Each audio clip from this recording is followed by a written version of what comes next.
लगाए, परंतु मित्रों डगही न शंभु सरासन कैसे, कामी बचन सती मन जैसे। जिस प्रकार से कामी पुरुषों के वचनों से सती का मन नहीं डिगा करता, आज वही स्थिति राजाओं और धनुष के बीच में हो गई। और यहां 2 4 10 राजा नहीं आए, भूप सहस 10,000, भूप सहस 10 एक ही 12, लगे उठावन टरही न टारा। 10,000 राजाओं ने धनुष को उठाने का प्रयास किया, परंतु कोई राजा उठाना तो बड़े दूर की बात, कोई भी राजा धनुष को हिला तक नहीं पाया। इन राजाओं की जो स्थिति है, श्रीहति भये हार ही राजा, बैठे निज निज जागी समाजा। सभी राजा हार गए और हृदय में हार मान करके अपने अपने आसनों पर पुनः बैठ गए। ऐसा महाराज जनक ने देखा तो मन में क्रोध आया और क्रोधमयी वचनों का प्रयोग इन राजाओं के लिए करने लगे। नृपन बिलो की जनक अकुलाने, बोले बचनों रोष जनु साने।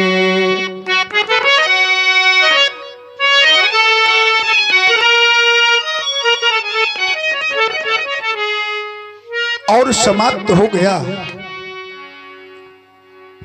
इन आए हुए बलवीरों का पराक्रम,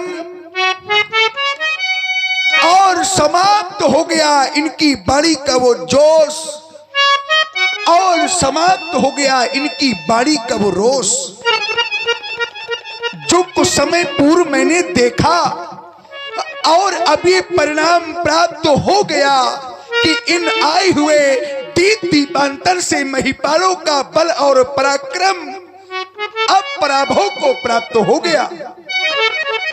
कुछ समय पूर्व मैंने अपने बंदी जनों के द्वारा अपनी प्रण की घोषणा प्रसारित करवाई। घोषणा को सुनते ही एक एक करके महिपाल धनुष के समीप आए, धनुष को उठाने का प्रयास किया, पर धनुष नहीं उठा। पुनः अपने अपने मंचों में जा जा करके बैठ गए। इसके पश्चात एक दूसरा दृश्य मेरे सामने आ गया। वो दूसरा दृश्य कैसा कि जब एक एक राजा से धनुष नहीं उठा तो वो 10,000 राजा एक साथ मिलकर सामूहिक अजगों को उठाने का उपक्रम करने लगे। भूप साहस 10 एक ही 12 और लगे उठावन पर तरई न टारा। अरे यहां तक डगे न शंभु सरासन कैसे। अब तो 10,000 राजा, अरे अब तो 10,000 राजा एक साथ इस मैथिली प्रतियोगिता में पराजित हुए देखे गए। और अब एक तीसरा दृश्य देख रहा हूं, कितना विलक्षण दृश्य है।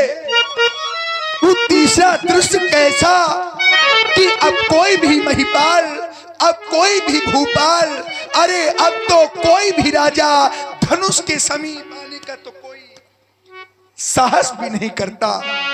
मानो इन महिपालों को ये विश्वास हो गया है, ये बैठे हुए वीर, ये राजा अब ये विश्वास कर बैठे हैं कि अजगों के समीप आना हमारा अब व्यर्थ होगा, अब नहीं टूटेगा, अब नहीं टूटेगा। ऐसा मानकर, ये ऐसा सोचकर सभी श्रीहत हो गए।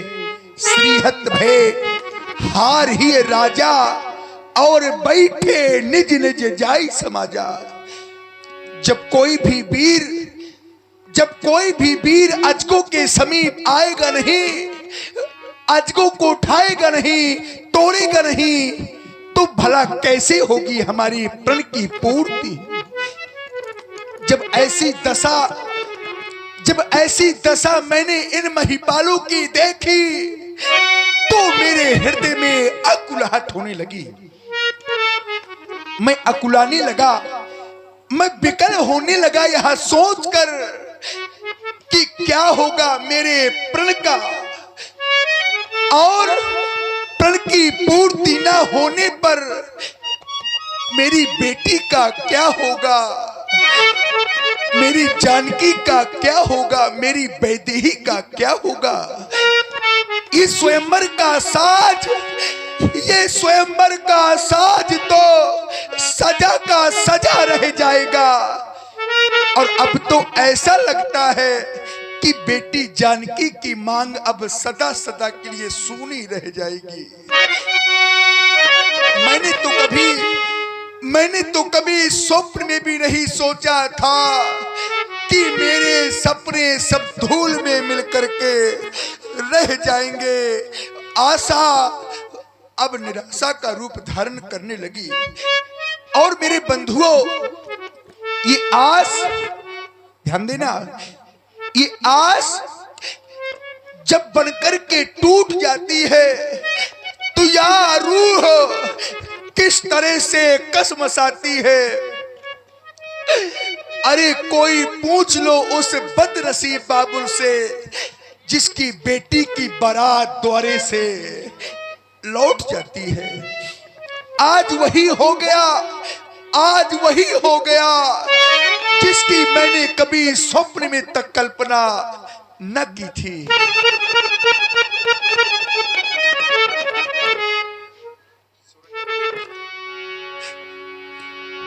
दीपो दीपो के भूपति नाना ये आए सुनी हम जो प्रण ठाना। ये सभी महिपाल, ये सभी भूपाल हमारे प्रण को ही सुन करके आए हैं। इनमें से ऐसा कोई भी महिपाल नहीं जिसने हमारे प्रण को न सुना हो। क्या कोई साधारण कोट की वीर बैठे हैं? साधारण कोट की वीर नहीं, सी स्वयंवर भूप अनेका सबते सुभन एक एका। हारे सकल भूप बरियारा पर शंभु सरासर काहू न टारा। देवो तनो जो धरी मानो जो शरीरा। क्या केवल दीप दीपांतर के महिपाल तो नहीं, केवल दीप दीपांतर के महिपाल ही नहीं, यहाँ तो त्रैलोक्य के वीर आए हैं। और अगर मैं कह दूं कि सारा त्रैलोक आज मेरी मिथिला में पराजित हो गया तो कोई अति संयुक्ति नहीं होना चाहिए। देवो तनो जो धरी मानो जो शरीरा। देवो तनो जो धरी मानो जो शरीरा। विपोलो पीर आए रणधीरा। परंतु अब मुझे तो ऐसा लगता है, मुझे तो ऐसा प्रतीत होता है कि रत्न गर्भा वसुंधरा में कोई वो वीर शेष ही नहीं रह गया जो मेरी प्रण की पूर्ति कर देता। कहना तो नहीं चाहता था, कहना तो नहीं चाहता था, पर अब कहने पर विवश हो गया। क्या ये वीर हो गया वसुंधरा? क्या वीरों से विहीन हो गई? क्या कोई ऐसा वीर नहीं जो मेरी प्रण की पूर्ति कर देता। कहना तो नहीं चाहता था, लेकिन अब कहने जा रहा हूं। आपो जन को माखे भट्टो मानी। अब कोई माखे नहीं, अर्थात अब कोई कह के न सुनावे, क्योंकि मौखिक वार्ता मैं सुनना नहीं चाहता। अगर वीर है, अगर वीरत्व शेष है तो आवे, धनुष को उठावे और तोड़ कर दिखावे तो वीर स्वीकार कर लूंगा, लेकिन मौखिक वार्ता अब मैं सुनना नहीं चाहता। आपो जन को माखे भट मानी, अभी जन को माखे भट मानी, क्योंकि बीरो बीनो मही में जानी। अब एक कार शेष बचा है महिपालो। ताजहूं आसो निज निज गृह जाहू। चले जाओ, मेरी मिथिला का परित्याग कर दो, और जब अपने अपने गृह को जाओगे तो कोई ना कोई तो आपको अवश्य ही मिलेगा, और आप लोगों से पूछेगा कि महाराज के स्वयंवर में गए थे, क्या हुआ? महाराज के स्वयंवर का क्या हुआ? महाराज के प्रण का, और क्या हुआ महाराज की बेटी का? तो कह देना स्वयंवर का साज सजा का सजा रह गया, प्रण अधूरा रह गया, और बेटी जानकी की मांग सदा सदा के लिए सूनी रह गई। ताजहूं आसो निज निज गृह जाहू, क्योंकि लिखा न बीती बैते विवाहू। अब मैं ऐसा मान लूंगा, मैं ऐसा सोच लूंगा कि विधाता ने मेरी बेटी के भाग्य में अब तो विवाह ही नहीं लिखा, समाप्त हो गया, सीता स्वयंवर समाप्त हो गया। और जय मां काली। आप हैं आदरणीय श्री रामपाल सिंह जी राजपूत, आपकी ओर से ये 51 पुष्प मुद्राएं महाराज जनक जी के करुण कंदन में सादर समर्पित है। बहुत बहुत साधुवाद। बहुत से यहाँ पर बेटी के पिता उपस्थित हैं, और बहुत सी यहाँ पर वो बेटी की माताएं भी उपस्थित है, जिनके घरों में बेटियां हैं, जिन माताओं ने बेटियों को पाल पोस करके बड़ा किया है, क्योंकि बेटी के दुख को केवल बेटी वाली ही समझ सकते हैं। जिनके घर में बेटी ही नहीं, जिनके आंगन में वो बेटी ही नहीं, वो क्या जाने कि बेटी का दुख होता क्या है, क्योंकि बेटी के दुख को केवल बेटी वाले ही समझ सकते हैं, क्योंकि सिद्धांत कहता है कि पारे घर खाल को बोला जो न भीरा, क्योंकि वो बांझों की जानी प्रसव के पीरा। वो बांझ स्त्री क्या जाने कि प्रसव की पीड़ा होती क्या है, क्योंकि मां बनने का सुख उसे प्राप्त ही नहीं हुआ, तो वो क्या जाने कि बेटी का दुख होता क्या है। अर्थात मैं कहना क्या चाहता हूं, जिसने कन्या जाई ही नहीं, मेरा सज्जनों, जिसन कन्या जाई नहीं, वो कन्या का दुख हो क्या जाने, जिन पाव बीमाई फटी ही नहीं, वो पीरो पराई क्या जाने।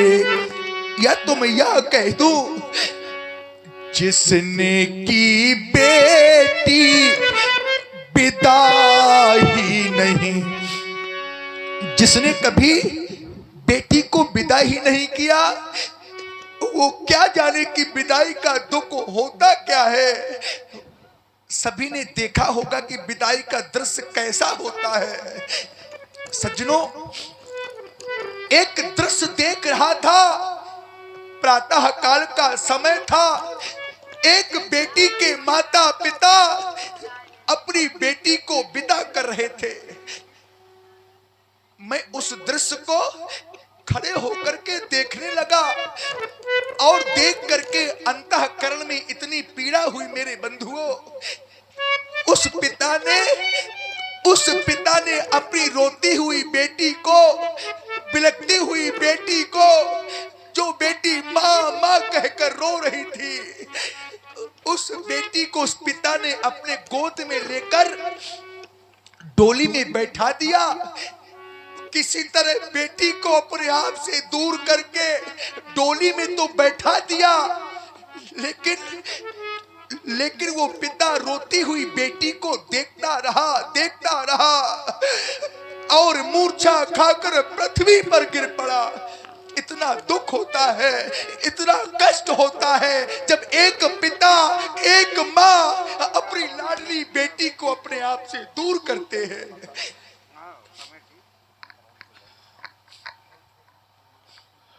और इसी प्रस्तुत,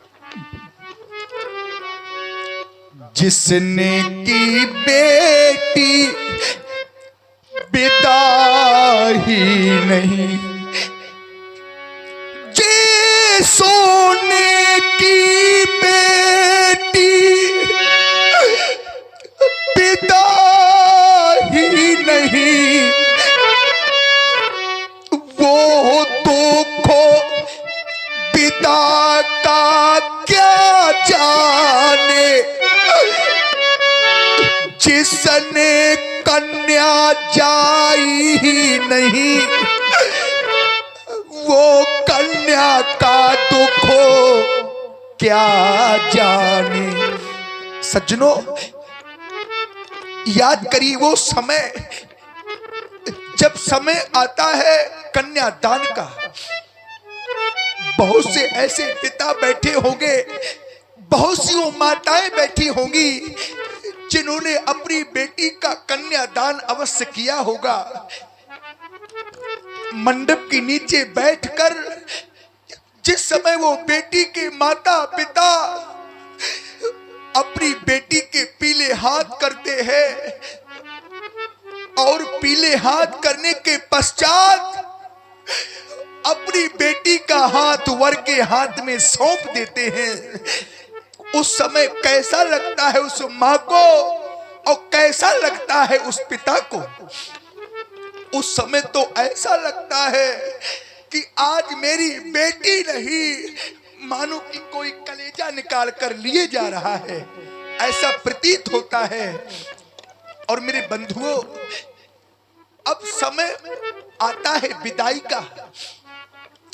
कल्पना करिए उस दृश्य की जब किसी की बेटी विदा होने लगती है। बेटी एक स्थान पर बिल्कुल शांत बैठी होती है, अपनी बहन के समीप अपनी बहन से बातें करती होती है, लेकिन जिस समय बेटी के कानों तक एक आवाज आती है, उस आवाज को सुनकर के बेटी रोना प्रारंभ कर देती है। कोई कहता है अरे समय हो गया है विदाई का, अब विलंब क्यों हो रहा है?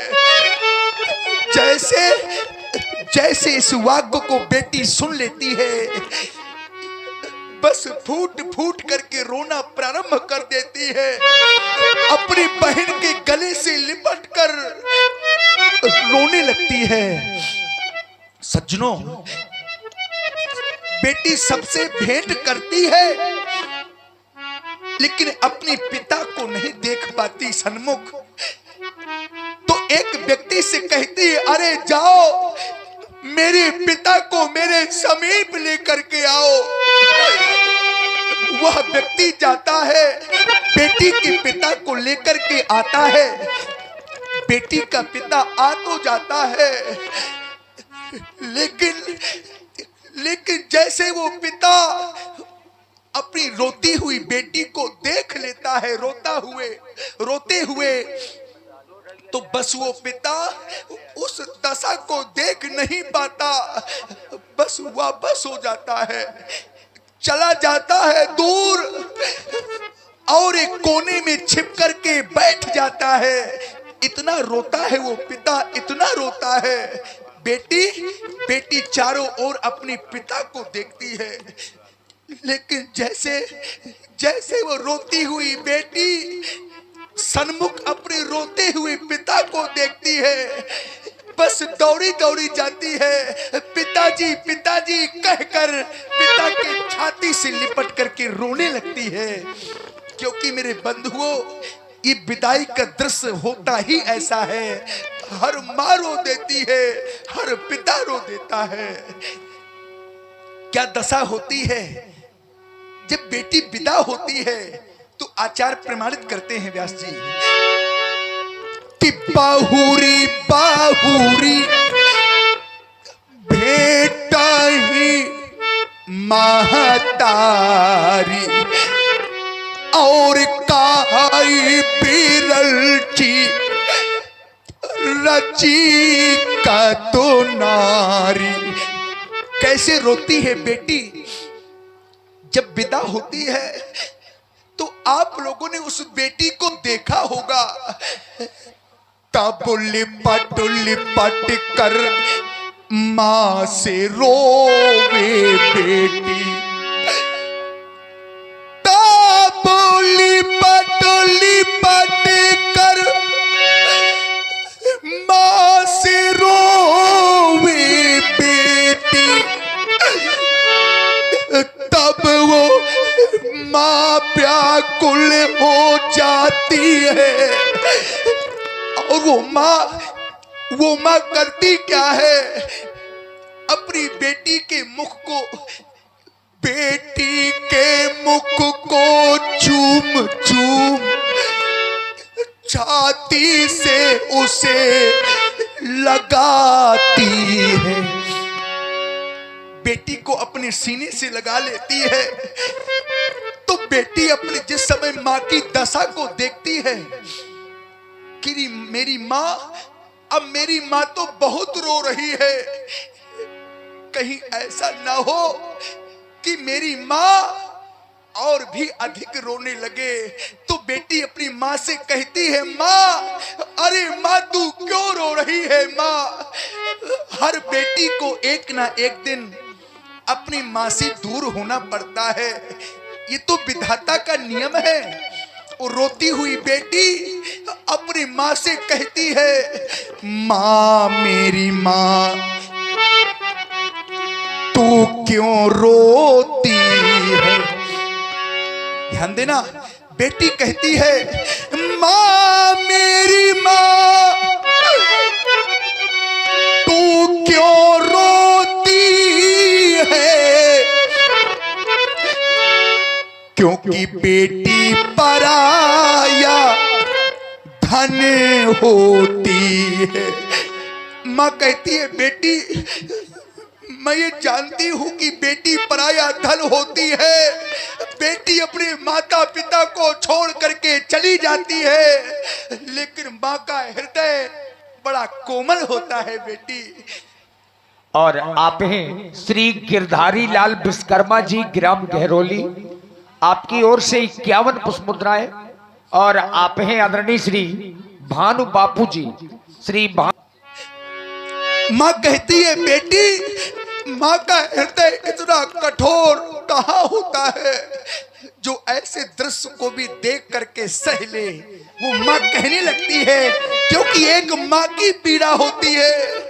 कोई भी माँ हो वो अपनी बेटी को अपने सन्मुख कैसे विदा कर पाती है, वो इस दुख को वो माँ ही समझ सकती है जिस माँ ने अपनी बेटी को अपने हाथों से विदा किया हो। माँ कहती है, इतनी कठोर कहाँ होती है। ध्यान देना सज्जनों, इतनी कठोर कहाँ होती है, क्योंकि माँ भी तो आखिर माँ होती है। लोग कह देते हैं बेटी तो पराया धन होती है, बेटी पराया धन होती है।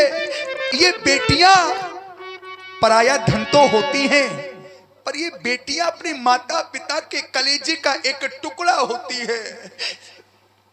जिस समय पिता पर कष्ट आता है, मां पर दुख आता है, तो एक क्षण बेटा तो पीछे हट जाता है, लेकिन ये बेटियां उस दुख को सहने के लिए आगे हो जाती हैं। ये बेटियों का जीवन होता है।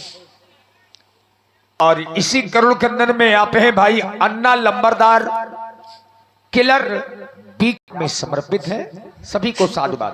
बेटी अपना जीवन तो कष्ट में व्यतीत कर लेती है। बैठी हुई माताओं, कल्पना करिए आप लोग, कैसा होता है इन बेटियों का जीवन। बेटी दुखों को सहती रहती है, लेकिन कभी अपने माता पिता को अपना दुख नहीं बताती है। बेटियों का जीवन होता है। बेटी लाख पराया धन है, बेटी लाखों पराया धन है, बेटी हृदय का टुकड़ा होती है, बेटी हृदय का टुकड़ा होती है, और कीमत वही समझते हैं जिनके घर बेटी होती है। और सज्जनों, बेटा आंखों का तारा है, और पुनः आप हैं अन्ना लंबरदार किलर मुद्राएं इसी विलाप में समर्पित है। साधुवाद। लोग कह देते हैं बेटा, बेटा हमें बड़ा प्रिय है, और यदि बेटा हमसे दूर हो जाता है तो बेटा के बिन रहा नहीं जाता। बेटा आंखों का तारा है, बेटी बेटी नैनों की ज्योति है। वो घर मंदिर बन जाता है जिस घर में बेटी होती है। घर में अगर बेटा हो जाए, घर में अगर बेटा हो जाए तो ये तो भाग्य की बात होती है, और यदि बेटी हो जाए तो ये भाग्य की नहीं, ये तो सौभाग्य की बात होती है। लेकिन दुर्भाग्य है कि जिस समय बेटा होता है तो लोग खुशियों से भर जाते हैं। जिस घर में बेटा हुआ हो उस घर में जाना और उस घर के माहौल को देखना कैसा होता है, और एक घर में बेटी हो उस घर में चले जाना उस घर में देखना अंतर है। मेरे बंधुओं, ऐसा नहीं होना चाहिए। आप लोग बेटियों से इतना दूर क्यों हो रहे हैं? अरे क्या अपराध किया है इन बेटियों ने? क्या बिगाड़ा है इन बेटियों ने? आप लोग बेटियों से दूर हो रहे हैं। जिस दिन आप लोगों से ये बेटियां दूर हो जाएंगी तो मेरे बंधुओं प्रलय आ जाएगा। क्योंकि जब बेटी ही नहीं होगी तो आपके बेटा से विवाह कौन करेगा? उत्तर करिए। इसलिए बेटा यदि भाग्य है तो ये बेटियां सौभाग्य है। सौभाग्य की शाखा में खिलती है बेटी। बड़े सौभाग्यशाली होते हैं वो पिता। बड़ी सौभाग्यवाली होती है वो मां जिनके घर बेटी होती है। और पुनः आप हैं अन्ना लंबरदार। धन्यवाद। सौभाग्य की शाखा में ये खिलती है बेटी और भाग्य अगर अच्छा हो तो मिलती है बेटी। भाग्य अगर अच्छा हो तो मिलती है बेटी। कभी बन के कोयल और कभी बन के मैना घरों आंगनों में चहकोती है बेटी। बेटी कहने लगती है, हो गए अपने आज पराए। जो अपने थे, जिनको मैंने अपना माना था, वो सबके सब पराए हो गए। हो गए अपने आज पराए। मेरो बाबुल का घर छूट गया। कहने लगी पिता क्या तुमने अब सचमुच मुझको छोड़ दिया। वो पिता कहने लगता है, अरे विधाता, बेटी को पराया ही करना था तो बेटी को कोख से जन्म ही क्यों दिया। हाय विधाता तूने भी, अरे हाय विधाता तूने भी ये कैसी रीति बनाई है। जिस बेटी को, वो पिता कह रहा है, जिस बेटी को मैंने पाला वो बेटी हुई पराई है। और नहीं है विश्वास तो कोई जाओ उस पिता से जाकर के पूछो। वो पिता बताएगा कि बेटी को विदा करने की पीड़ा होती क्या है। उस पिता के दिल से भी पूछो। उस पिता के दिल से भी पूछो। जो सुता बेटी किसी को देता है, तो देता है, लेकिन रोती बेटी को देखो वो तो फूट फूट कर रोता है। कैसा होता है बेटियों का जीवन? तो घर की पुरानी खिड़कियों को ये खोलती है बेटी।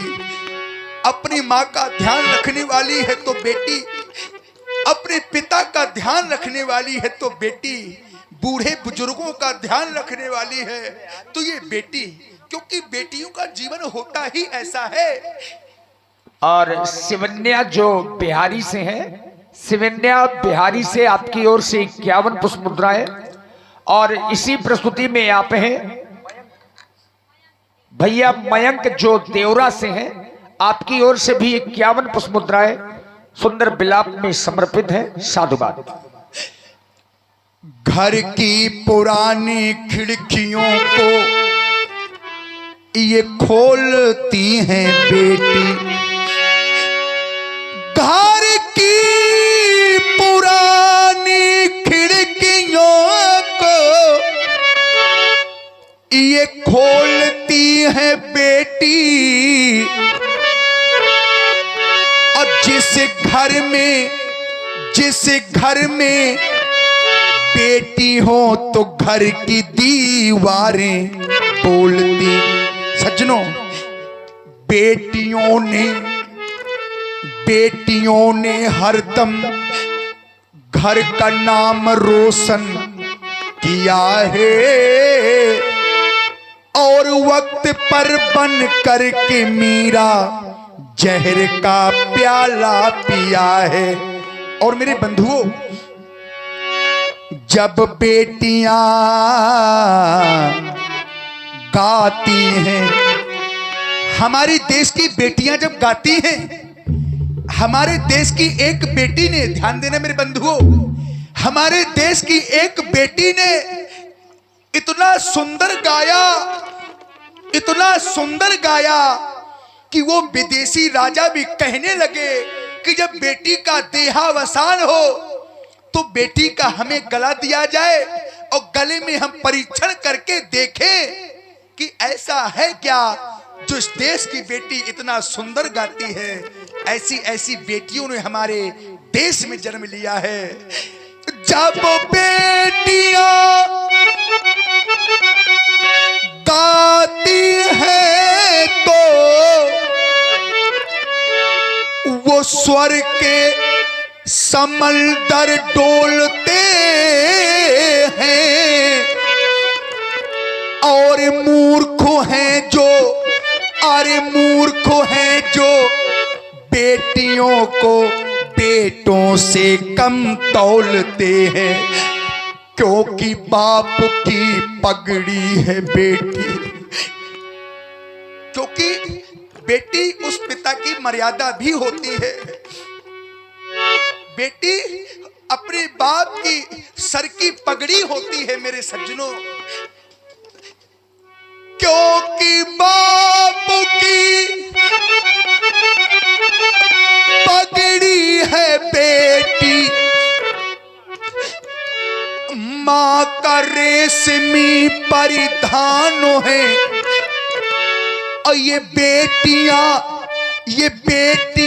भगवान का सबसे बड़ा वरदान है।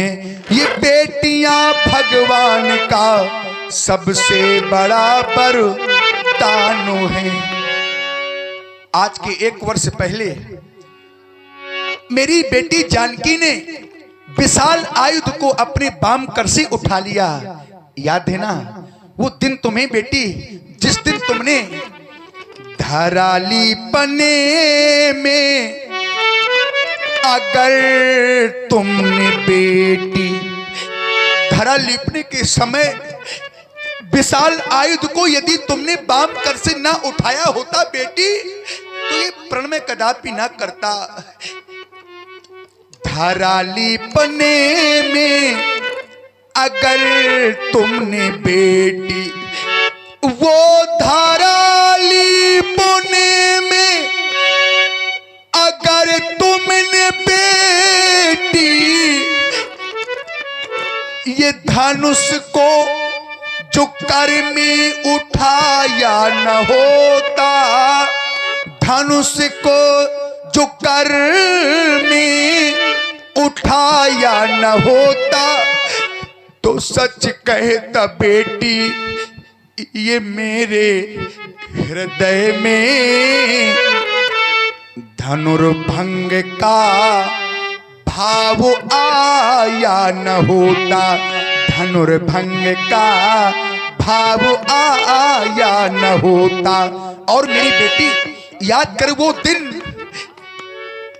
न कैलासो ताजे कर शिवानाथ आते, और मुझसे कठिन प्रण कराया न होता, ये जग में हंसी न होती हमारी, धनुष यज्ञ हमने रचाया न होता। और अंत में कहना पड़ गया, अब हुई न मेरी प्रण की पूर्ति, और न रह गई इन वीरों में वो स्फूर्ति, और रह गई मेरी सुषमा मूर्ति। ये धनुष भंग अब हो न सका, ये सभा करा दो भंग, क्योंकि बिगड़ गया मिथिलेश की ये रंग अवनी का रंग। सचू ये सभा समाप्त करा दो। सीता की सखियों, ले जाओ हमारी बेटी को पुनः अंतःपुर में ले जाकर के सुशोभित करो। महाराज जनक की वाणी को सुनकर के और सीता जी